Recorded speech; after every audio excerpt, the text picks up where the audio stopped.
అధ్యక్షతన అత్యంత కీలకమైన ప్రకటన చేయాలని రాష్ట్ర ప్రభుత్వం భావిస్తున్నది. కొన్ని దశాబ్దాల నుంచి మాదిగ ఉపకులాలకు సంబంధించిన లక్షలాది మంది యువకులు ఎస్సీ రిజర్వేషన్లలో ఏబిసిడి వర్గీకరణ కోసం వాళ్ళు పోరాటాలు చేస్తున్నారు. 27 సంవత్సరాల నుంచి ఉమ్మడి రాష్ట్రంలో కానీ ప్రత్యేక తెలంగాణ రాష్ట్రంలో కానీ ఏబిసిడి వర్గీకరణ మీద మాదిగ ఉపకులాల యువకులు పోరాటాలు చేయడం జరిగింది. వారి పోరాటాల ఫలితం ఒకనాడు ఇదే శాసనసభలో మాదిగ ఉపకులాల వర్గీకరణ కోసం వాయిదా తీర్మానం ఇస్తే నాతో పాటు ఆనాటి శాసనసభ్యుడు సంపత్ కుమార్ను కూడా ఈ సభ నుంచి బహిష్కరించడం జరిగింది.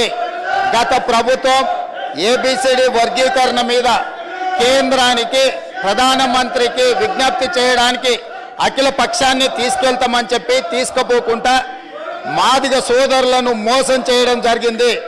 కానీ డిసెంబర్ 3, 2023 నాడు ప్రజాప్రభుత్వం బాధ్యత తీసుకున్న తర్వాత తక్షణమే మా ఉప ముఖ్యమంత్రి గారి సూచన మేరకు మాజీ ఉప ముఖ్యమంత్రి ప్రస్తుత మంత్రి దామోదర్ రాజనరసింహ గారి నేతృత్వంలో మా శాసనసభ్యులందరినీ అడ్వకేట్ జనరల్ని ఢిల్లీకి సుప్రీంకోర్టుకు పంపించి న్యాయ కోవిధులతోని చర్చించి సుప్రీంకోర్టులో బలమైన వాదనను తెలంగాణ రాష్ట్ర ప్రభుత్వం కాంగ్రెస్ ప్రభుత్వం వినిపించడంతో ఈనాడు సుప్రీంకోర్టు మాదిగ ఉపకులాల వర్గీకరణకు అనుకూలమైన తీర్పునివ్వడం జరిగింది.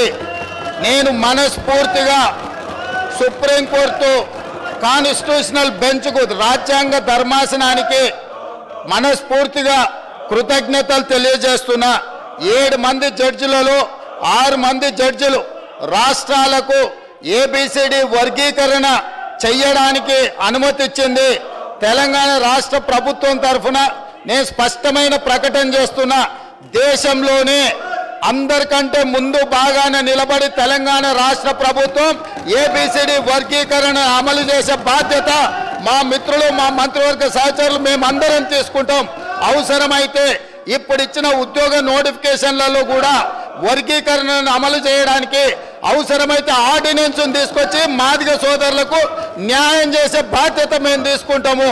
కాబట్టి ఈరోజు ఈ సభ అందరూ కూడా ఈ అంశం మీద ఏకాభిప్రాయానికి వచ్చి మాదిగ ఉపకులాల వర్గీకరణకు సంపూర్ణంగా సహకరించాల్సిందిగా రాష్ట్ర ప్రభుత్వం తరఫున నేను విజ్ఞప్తి చేస్తున్నా అధ్యక్ష.